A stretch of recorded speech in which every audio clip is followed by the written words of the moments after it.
MedBix Webcast is a new kind of healthcare media channel to break the silo mentality and foster interdisciplinary thinking. Our mission is to fill that gap and to create a curiosity through different lenses, tapping the passion that guided the historical figures in medicine and bringing present-day groundbreaking research to the front lines. We interview physicians and leaders in the industry about present-day healthcare challenges on our live programming. Hey, welcome to the MedBix webcast. Today there is a special, a musical special. It's something I've been reading a lot about nowadays about the music connection with the neuroscience and the brain neuroplasticity. So I wanted to bring some kind of a program with that, and I'm going to bring it to a very close to my heart to two personalities. So I'm going to bring that in a minute.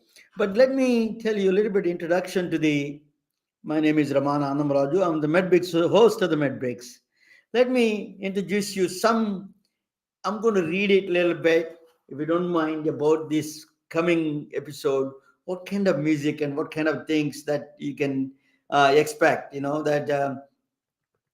so I'm going to, there are three people are going to join today, is two close to my heart. And then one is Cristina Spatoro. She's a long-time supporter of mine, psychologist. She's going to explain how the music is going to help our brains. But anyway, I'm from India, as you all know, with accent, everything. So I'm going to give you some introduction. I'm going to read it quick. Telugu, the second largest spoken language in India. Hey, by the way, before I do anything, this is the jacket. It's called a Nehru jacket. People wear this Nehru time. Nehru was popularized this jacket. You can buy it actually. Is a Nehru jacket they call. Okay, so I wore the wedding for my daughter, and now I'm wearing it for Indian occasions. So these are the very popular jackets called a Nehru jacket. If you can buy in Amazon actually, these jackets. But anyway, this is they came from a special place close to my heart also. But anyway, let me explain to you a little bit about the program, about this introduction to this program. I'm going to read it. Telugu, the second largest spoken language in India. Not too many people know that second largest spoken language in India is my native language, Telugu. Often dubbed as the Italian of the East by the 13th century explorer Marco Polo, possesses a captivating charm marked by its smooth and rhythmic flow. That's called the Italian of the East, Telugu is called. Talking about music, one of my prominent guests, Sri Purnima, an accomplished Telugu singer and winner of the Paduta Tiyaga, a contest akin to American Idol, graces us with her presence. With impeccable vocal control, she brings forth the rich tapestry of Indian ragas, adding depth to our musical journey. In the realm of expression, rap music emerges as a go-to tool for a Gen Z generation to articulate their feelings and frustrations. Backed by studies from EEG and fMRI, linking rap creation to heightened executive functions. Executive function is umbrella term for planning, organizing, and executing multiple tasks. Not only it increases the cognitive functions also. Meet Ramesh Alexander, a neuroscience graduate from Vanderbilt University and an upcoming rap artist from Atlanta, known by Ramakazi, with the performances at venues like the Soul Festival in Atlanta and the Indian Festival in Charleston, and it extends all the way to the BBC radio. They are cousins. These two are cousins. Now, these cousins from different worlds unite, produce a phenomenal fusion music of rap with the ragas. The interplay of rhythms, melodies, and harmonies in fusion music not only delivers a stimulating experience for the brain, but also bridges cultural understandings, exemplifying the evolving landscape of music and our shrinking global community. So, without any further ado, I'm going to introduce you first. He is Ramesh Alexander. I wanted to be for the disclosure purposes. I'm going to tell him who is he. He is my son, Ramesh Alexander. Welcome. you know, I hardly spoke with you on the internet. So tell me a little bit about your background, Ramesh. Rather, I tell you from my point of view. Yeah, of course. So, my background is in music and neuroscience. So, I went to, for undergrad, I went to Vandy and I studied neuroscience. Then went to PCOM and studied biomedical science, just kind of get an understanding of the entire human body and everything like that. And so, I've always been interested in research, especially with the brain. That's just been something that I've always been on, on like the science side. Now, I've been doing music as especially as like a hobby since I was a kid.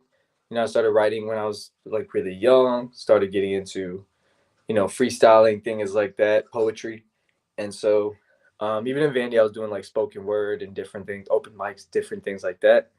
So I started to take music seriously once once me and Purnima, created Bollywood Swing and just the reception that it got, and we've been going from there.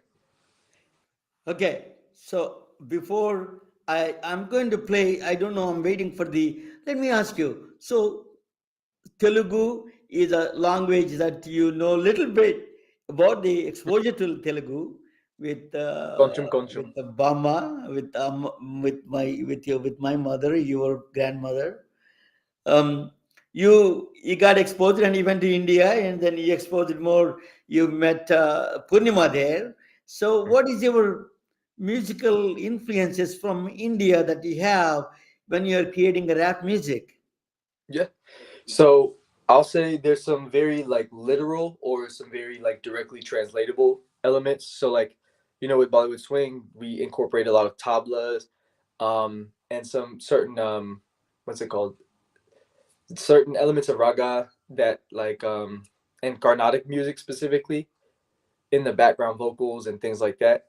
But from a rapper perspective, one thing that I've been studying a lot of is the different west rhythmic patterns that are used in Carnatic music that are more, I'd say, creative than the or unsaturated than the 4/4 pattern that pretty much a lot of Western music uses, which is boom dun dun dun boom dun dun dun I'm boom dun dun boom. So a lot of Carnatic music has very um, you know uh, unorthodox to Westernized society patterns that I'm artists can learn from. I'm going to play a sample of that whole thing between both of you, where you came from. Let me play the sample, okay? All right.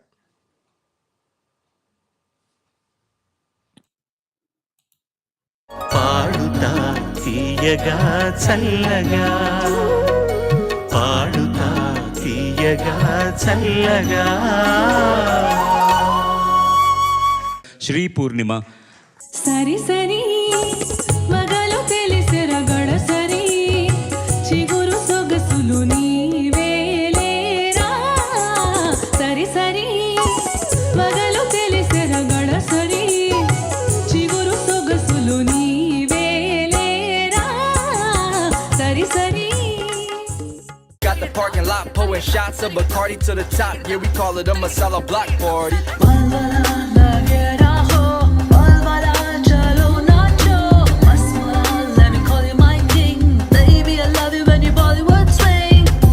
Pull up with a Bollywood ting. She looking like a Bollywood queen. Now bust it like a Bollywood sing. And let me see it, Bollywood swing. 10:36.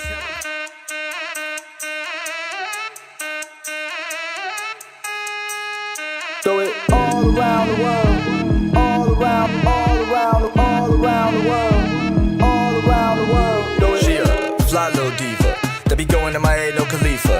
We should travel to a land Wi-Fi couldn't reach us. Let's hit Rome or the home of the zebras. Either she just wanna take a little trip to Ibiza, hit a little window in Indonesia, kick it in Brazil like FIFA, and treat a passport like a visa.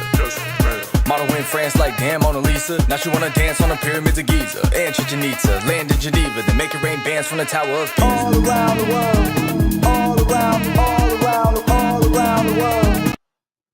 So let me bring him again. Ramesh, come back. So let us talk about it a little bit. So let me, yes. So tell me about your, that I played a little bit of a sample of your music, and you incorporated quite a bit with the Indian and rap music together. How how the reception of the American, say, let us talk about first black community side. How did they accept that kind of a fusion music? I'll be honest, Bollywood Swing is one of my most popular songs, like top two at like any given time. And especially when I perform that song live, I mean, and I've performed that song all through Atlanta, in all different places, and that is a song that people always ask about. They always That's the one. That's usually one that like they'll ask, because of that song, they'll ask what my, where my Spotify and everything are. So that's definitely one of the gateway songs for a lot of my fans. Actually, it's very well received. So what about the question I'm asking is how the black community responded to that music, in particularly in the black community, the Bollywood swing and in your fusion music, and then I will talk about Indian spectators how they received your music. Well, that's what I meant. So in the Atlanta scene, the high majority of crowds that I perform for are pretty much all black, and that is one of the most popular songs that I perform, if not the most popular one. So In like, both cultures accepted this kind of a music very surprisingly, right? Because they're ready. I think the world is shrinking and everybody wants to know a little bit of a new kind of exciting music and different kind of tones you bring to the new table. That's they're very much receptive to that. That's the both the black side and the Indian side. They a lot of when you went to Charleston, your experience. Tell me how the kids, hmm. how they dancing with you. Tell us a little experience about your experience in Charleston when you did perform in Indian festival. Yeah, so when I do performances, especially when I know I'm going to do like Bollywood swing or another, where it's themed around, so the culture, I always work with this to the show, because especially for India Fest, I knew that the majority of youth, at least, that we're gonna watch are young Indian children. So I wanted to make sure that they were able to see some of themselves in me as I'm up there performing and trying to showcase elements of our culture. And so when I was performing, I would say probably the last three songs, once they finally understood my vibe and everything like that, the kids literally got on stage and started dancing and just behind me, and it was a lot of fun, especially because the last song that they were dancing to was an unreleased song. So I know that the kids are gonna love it when it drops.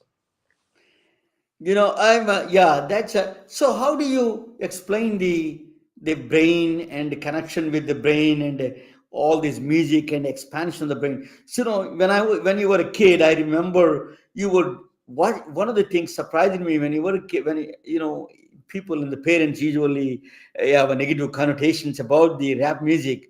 But one day I was watching you, and then you were going through a dictionary. The dictionary to go to the terms. So why is he looking for a dictionary to add a new terminology to the there's a to the vocabulary? I was surprised. So that you're expanding your vocabulary, language. So there is a evidence in the neuroscience that language processing abilities increase that area of the brain. So tell us a little bit about that. Yeah. So first and foremost, a lot of rappers are actually very smart. Like, I mean, you'd be surprised about the amount of rappers that are like valedictorians or like just made all A's, especially in like language arts. I mean, it's a high amount. But so I actually have a platform called Deciphering Dope, and in this platform, I essentially break down the neuroscience of music. And the first one, which actually covered my like the me seeing Outkast in concert, it actually covers what freestyling does to your brain. And so when you freestyle, right? So, and this is just an example. When you freestyle, you are using essentially most, if not all, of your executive functioning. So your frontal lobe, and along with, like, I think it's a Wernicke's. So the language processing center, or the process that comes up with words. But because of you having to essentially come up with something on the spot and then say it on the spot, you're using both Wernicke and Broca. So you're using the center that both processes words that come to your mind, but also how does that translate into you saying it out loud. So you're actually, when you rap, you're using multiple parts, or freestyle, you're using multiple parts of your brain, your memory, most likely your amygdala, like your emotional center, cingulate gyrus, your frontal lobe, the decision making part, like what words am I going to use, what rhyme scheme, all of that.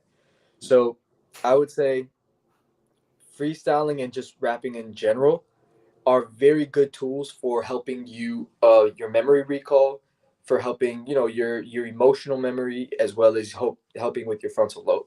So a lot of rappers, like Eminem's read the dictionary at least a couple different times. Nas has said he's read the dictionary. Like, a lot of rappers have done that in order to have the lexicon to be able to come up with different words and rhyme schemes and things like that on the spot. That's yeah, you're one of the very few people who have a degree in neuroscience and plus a rap artist you are. You're one of the few in the world, I think. But you have this is the one area of research. There's a big research. NIH is now National Institute of Health is spending a lot of time, and they've opened a Sound Health, it's called, with the Kennedy Center, in the combination with the Kennedy Center. But anyway, so I'm going to bring, I'm waiting for Purnima. Purnima is taking classes, and she is probably in the transit somewhere, and I hope she's going to join. Before that, I'm going to bring another lady. She's a good friend of mine. She has been with me, very close friend, beginning of this podcast actually. Cristina Spataro. I always say that I kill her last name all the times.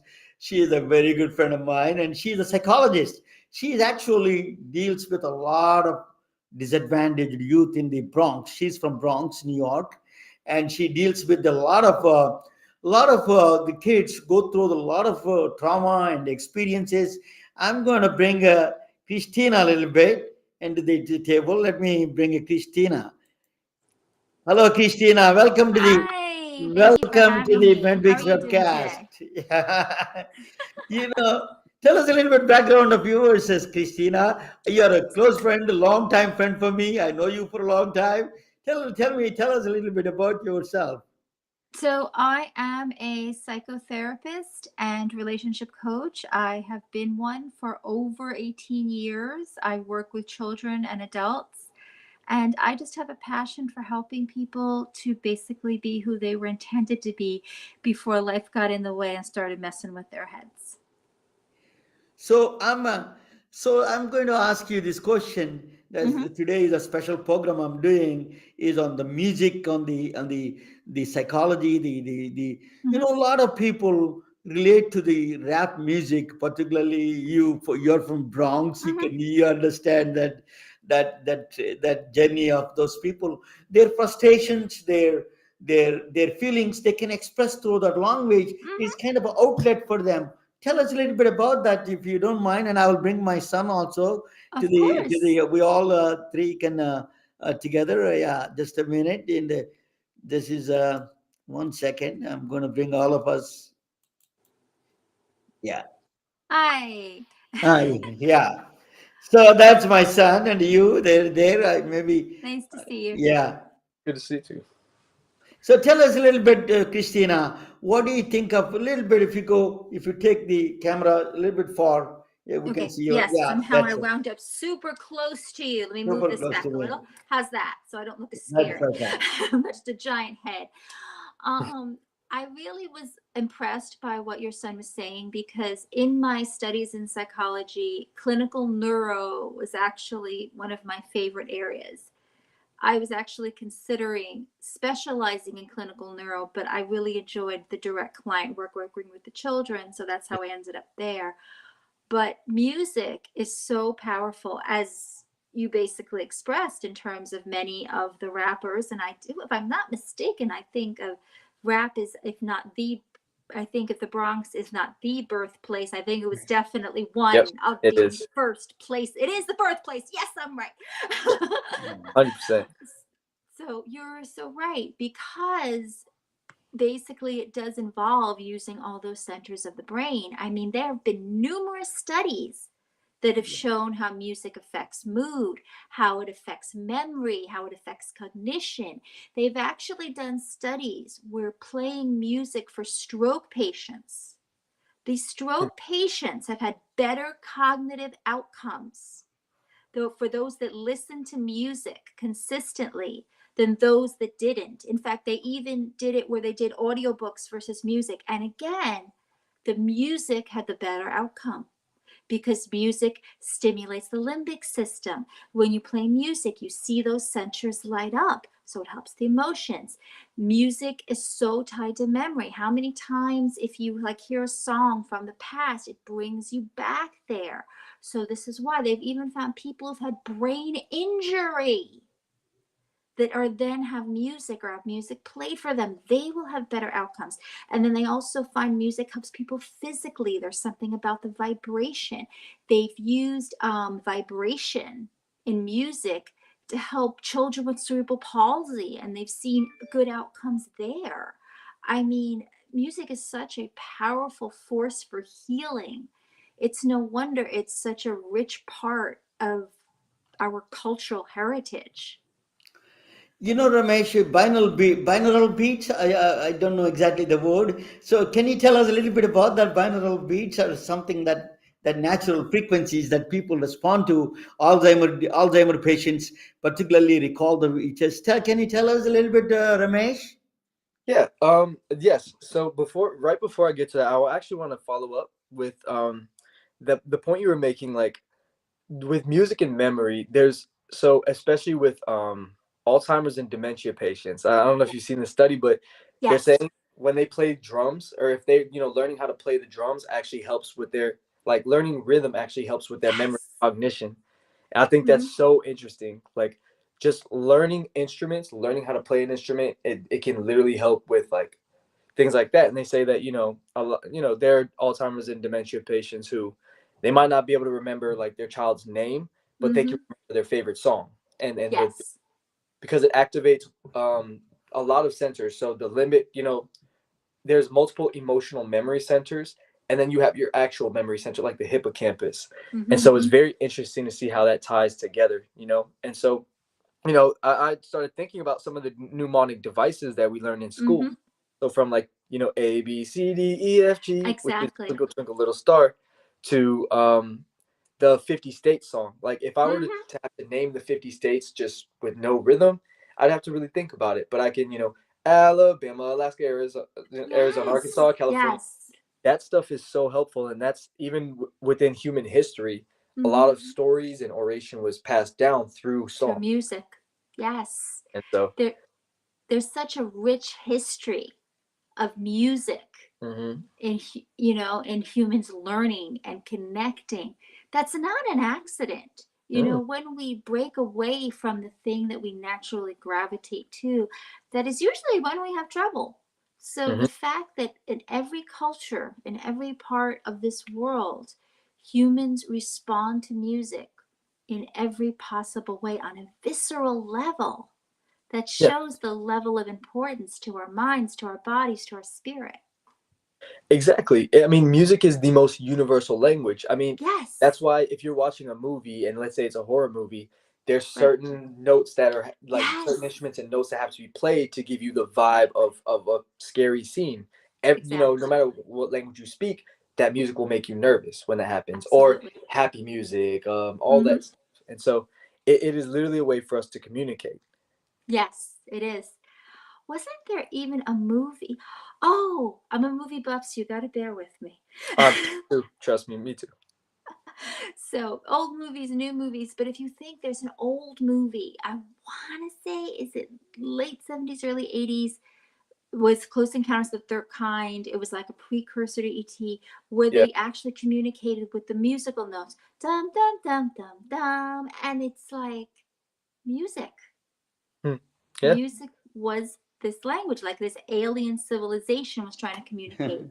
with this little tune. But And that's a binaural beats. About that, Ramesh, I was talking about. I was asking you about that Yeah, beats. Yeah. yeah. So to get to that point with binaural beats, so I think we're essentially at the beginning stages of creating music with an intentionality of affecting like the mental health and mm-hmm, people, right? So mm-hmm, I think that it's very intentional that like a lot of beats, especially hip hop beats nowadays, have like heavy bass because of the low vibrations. People right. understand what certain wavelengths and frequencies can do to at least how you feel in your nervous system. And so with binaural beats, they've started the beginning process of being able to try to figure out certain tones and frequencies that essentially activate or resonate with certain parts of your brain. So with binaural beats, these are like a lot of constant tones, like a Mm-hmm. ooh, something like that. That's a certain frequency and a certain note and tone that might operate on the same frequency as your executive function, which will help you focus, or Mm-hmm. your hippocampus, which will help you your recall, or certain center like your what is it, serotonin center that helps you sleep. So um, just being able to Christina, really improve on that. Christine, can you talk about a little bit executive functions a little bit? Why it is important executive function for planning and organizing? A little bit executive function for the children, particularly kids. So basically, your executive functioning, which you have your frontal lobe. So, executive functioning, think of a corporation, right? And you have this executive, the CEO. He tells everybody else what to do. That's what your executive functioning does. It basically keeps everything in line. And Mm, so, for instance, if you have children or even adults with ADHD, it impairs executive functioning. Why is this so important? Because this is why people with ADHD have a hard time keeping schedules, have a hard time with planning. They have a hard time remembering. They have a hard time going on to the next task because you don't have that CEO of the brain telling you, okay, I need you to do this, need you to do this, need you to do this. Like I kind of use the example with my clients. I say it's like the CEO's taking a nap. So you may have everybody that can still do their thing, but the CEO is napping in the office and not telling anybody what to do. So they're just hanging, doing everything lackadaisical whenever they feel like it. So this is why you need executive functioning. You need that part of the brain to keep everything else in line and doing what it has to do. And for the way music stimulates and the way music improves cognitive processes.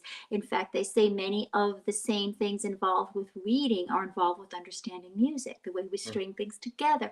So the fact that music can stimulate and feed that is essential for good cognitive functioning, which is why, like you said, people with Alzheimer's, with dementia, if you want to understand how the brain works, look at people when the brain's not working mhm. because of Alzheimer's or because of stroke or because of injury. And when you see what works to help them, you see what's vital to us.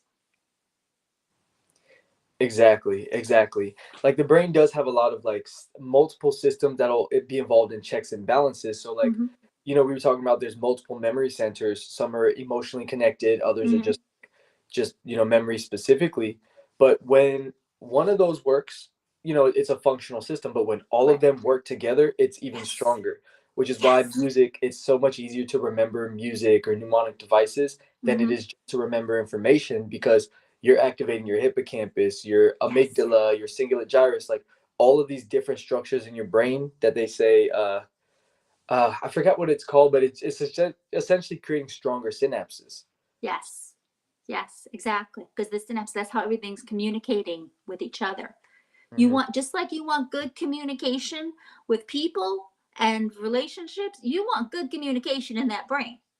Because Hmm. when it's not communicating right, you have all kinds of problems.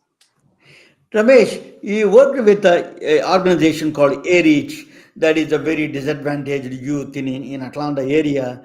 You were using a lot of technology, VR, virtual reality, and neurofeedback systems. So music is a very easy the reach that can reach the disadvantaged youth in Atlanta area particularly people who go through trauma.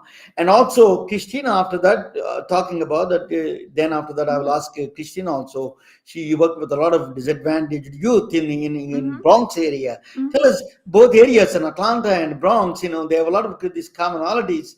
The people, the children go through a lot of traumas. Tell us, start with Ramesh first. And how do you think that? What do you think reaching that through the organization you're doing? So the thing about, and I don't want to sound like, one of those old school rappers who's just, but I think that the music that kids listen to, especially in the campus stage, does have an impact on how they Mhm. perceive their situations. Sometimes it's good, but sometimes it's not. And so, if you're surrounded by a certain type of environment, but the music is also reinforcing some of that certain negativity, it can kind of desensitize children to certain things like, death or violence, things like that. And so, that stuff does impact a child's dopamine levels or Mhm. certain neurotransmitter levels, neurotransmitter availability thresholds in a child's brain, just by what type of music they're ingesting and what they're also experiencing in the real world. So with that trauma, what we try to do is reach the kids through outlets that they already use Mhm. and try to help them use it in a healthier way. For instance, one of the things we always ask the kids, like, what do you do to de-stress? And if they say, I Mhm. like to draw, I like to sleep, I like to listen to music, well, what we try to do is find ways like, okay, what about this type of music? Or Mhm. um, how about, when you wake up in the morning, if you like to, write, wake up in the morning and write. First thing you do in the morning, try to write something, whatever comes to your mind, and different brain training exercises that are fun for the kids. So, J. Cole actually said that when he wakes up in the morning, one of the first things he does is just try to write a verse, whatever comes out.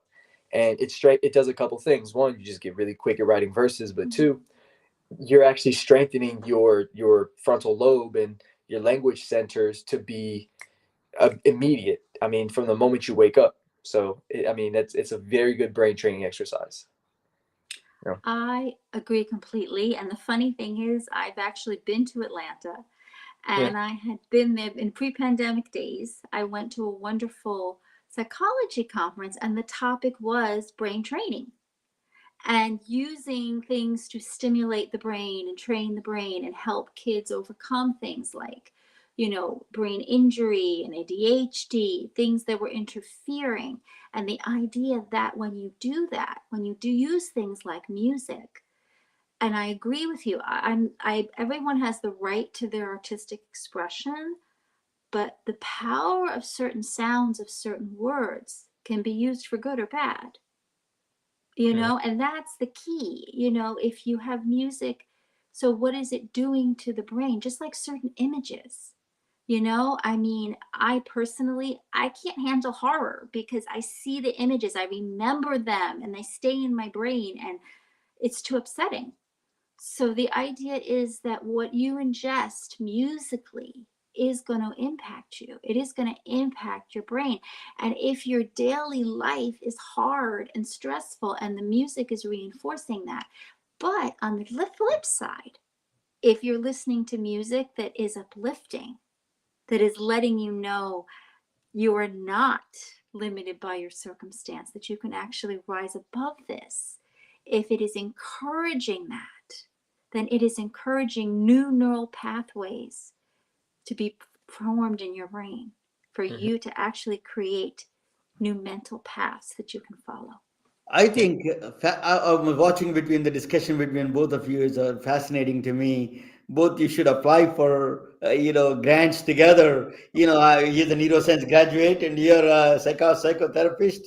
It's an excellent idea because I think there is a NIH is now paying a lot of attention to the music side of it. Now they use called sound health.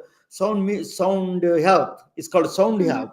The NIH with the Kennedy Center they started together is a very great initiative, and you should just check it out, both of you. In fact, so not only disadvantaged youth of people with any kind of injury, right? The Alzheimer's, particularly Mm-hmm. among healthcare, Alzheimer's, stroke victims.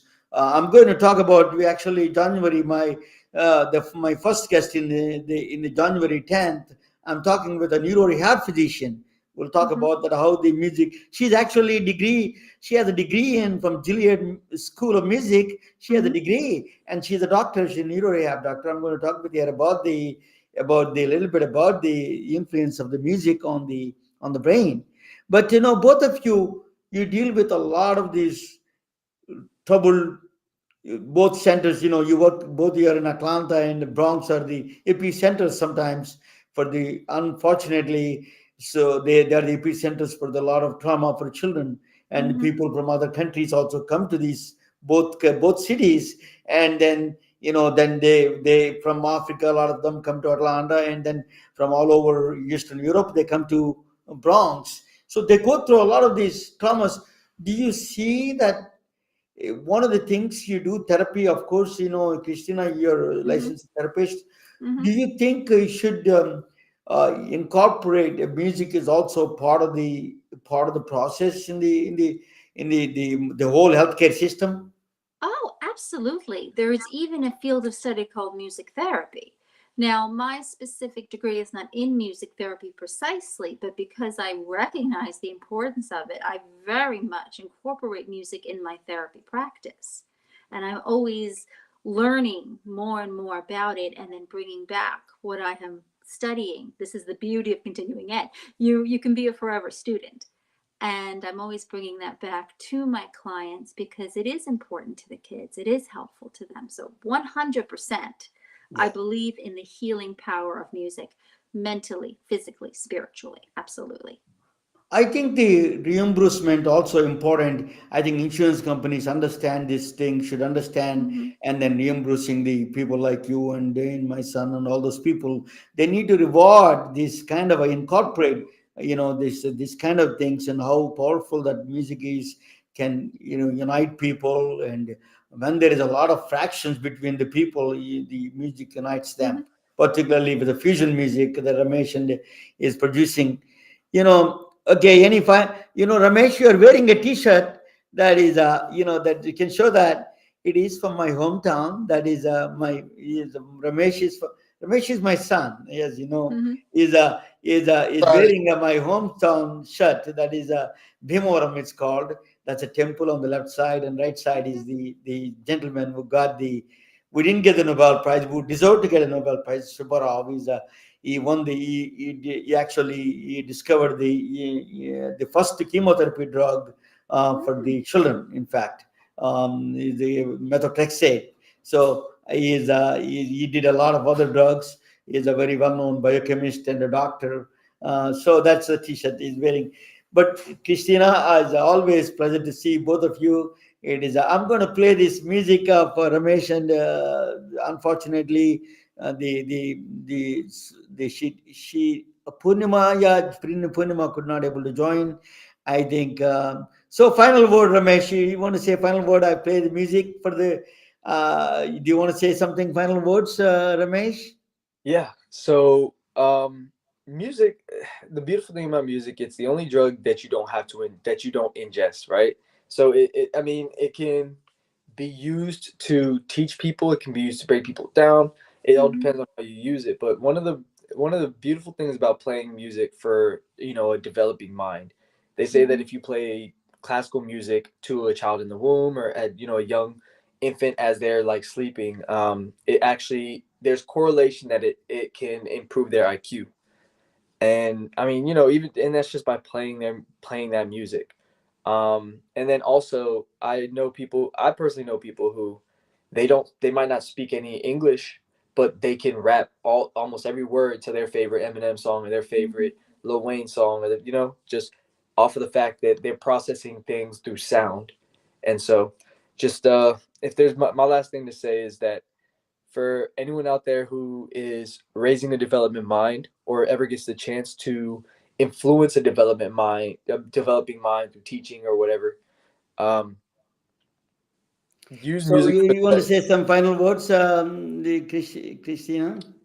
I'll Christina. just piggyback. Yes, the power of music on the developing mind is enormous. It also still works on adults too. Yeah. So, for those adults out there who maybe are feeling weary or stressed, or maybe they don't feel like they're thinking as clearly as they used to, I pretty much can guarantee you that if you incorporate music more into your daily life, you will see an improvement in your cognition, in your mood, in your overall well-being. There's that expression, music soothes the savage beast. Well, music is at the core of what soothes humanity. And when we can tap into that, we can do amazing things. Thank you for both of you joining with me today. It's a special occasion. It is really fantastic. I'm going to play just a couple of small pieces of music and then say good night for all of you. Then let me play this music of Ramakazi and the Purnima. Thank you all. Good night.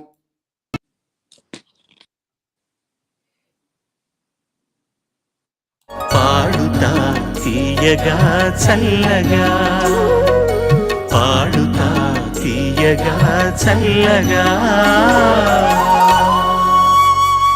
Shri పూర్ణిమ సరి సరి మగలు తెలిసిన గడసరి చిగురు సొగసులు నీవేలేరా సరి సరి మగలు తెలిసిన గడసరి చిగురు సొగసులు నీవేలేరా సరి సరి Got the parking lot pouring shots of Bacardi to the top. Yeah, we call it a masala block party.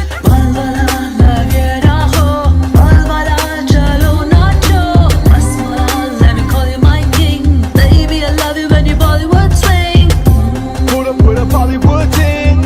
She looking like a Bollywood queen. Now bust it like a Bollywood scene. And let me see it, Bollywood sweet. 10:36.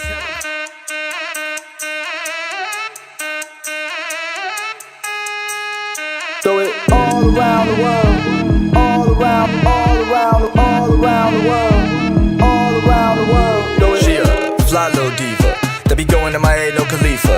We should travel to a land Wi-Fi couldn't reach us. Let's hit Rome or the home of the zebras. Either she just wanna take a little trip to Ibiza, hit a little window in Indonesia, kick it in Brazil like FIFA, and treat a passport like a visa.